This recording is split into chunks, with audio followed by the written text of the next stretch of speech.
Who is Jesus? That question has shaped history for 2,000 years. Some call him a teacher, others call him a prophet. Christians call him Lord. And while people still argue over what to make of him, historians across the field continue to treat Jesus of Nazareth as a real figure of the first century. So the real question is not whether he mattered, it is who he was. For Christians, the answer is radical. Jesus was not just sent by God, but God in the flesh. That claim was shocking in the ancient world, and it still is now.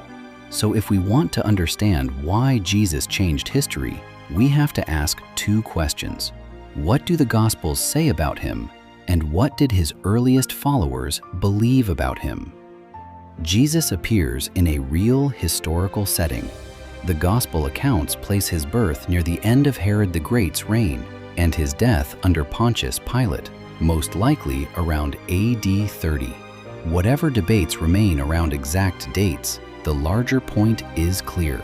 This story is set in the political world of first-century Judea, not in myth. His death matters just as much. Jesus was executed by Roman crucifixion under Pontius Pilate. In that world, crucifixion was not just execution. It was public shame, imperial power, and total defeat, which makes the Christian claim even more startling, that this crucified man was more than a teacher or martyr. He was Lord. The Gospels do not present Jesus as only a moral teacher. They present him speaking and acting with an authority that belongs to God. In John 8, Jesus says, "Before Abraham was, I am." In the story, that is not heard as a harmless metaphor. It is heard as blasphemy, and the response is immediate. They reach for stones. The point is clear. Jesus is presented as making a claim no ordinary prophet could make. That pattern continues. When a paralyzed man is brought to him, Jesus first says, "Your sins are forgiven." The scribes immediately ask, "Who can forgive sins but God alone?" Then Jesus heals the man in public, backing his claim with visible authority. In another scene, he rebukes a storm, and even the wind and sea obey him. The disciples respond with amazement. Who then is this? In Israel's scriptures, authority over sin and creation belongs to God. The Gospels push the audience toward that question again and again. The tension reaches its peak at Jesus' trial.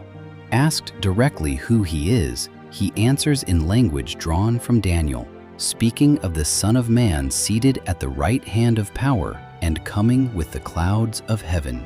The high priest tears his clothes, and the charge becomes blasphemy.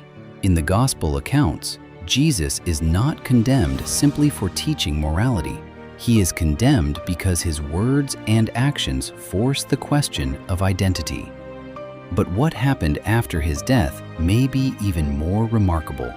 Very quickly, Jesus' followers were not simply remembering him, they were worshiping him. And we can see that not only in the New Testament, but in hostile or neutral sources outside it. One of the clearest witnesses is Pliny the Younger, a Roman governor writing around AD 112.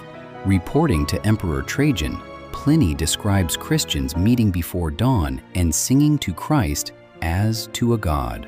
That matters because Pliny is not defending Christianity. He is describing what he sees. And what he sees is worship directed toward Christ. Tacitus, another Roman writer, also places Jesus firmly in history. In his account of Nero after the Great Fire of Rome, he says that Christus was executed under Pontius Pilate during the reign of Tiberius. Tacitus had no sympathy for Christians, which makes his testimony more significant, not less. Even a hostile historian ties the movement back to a real man executed under Roman authority. Josephus, a first-century Jewish historian, also refers to Jesus and to James, the brother of Jesus, who was called Christ. Some passages in Josephus are debated, but even with that caution, he remains an important witness that Jesus belonged to the real and contested world of first-century Judea. Taken together, these sources point in the same direction. Jesus was a real historical figure. He was executed under Pontius Pilate, and very early on, his followers were honoring him in ways that went far beyond respect for a teacher. They worshiped him. So where does that leave us? History cannot prove the incarnation. It cannot force belief, but it can clarify the real issue. The earliest Christians did not remember Jesus as only a wise teacher or a failed martyr. The Gospels present him speaking and acting with divine authority, and the historical record shows that his followers very early treated him as worthy of worship. That does not answer every question, but it does tell us where the real question lies. Christianity does not simply claim that Jesus pointed the way to God.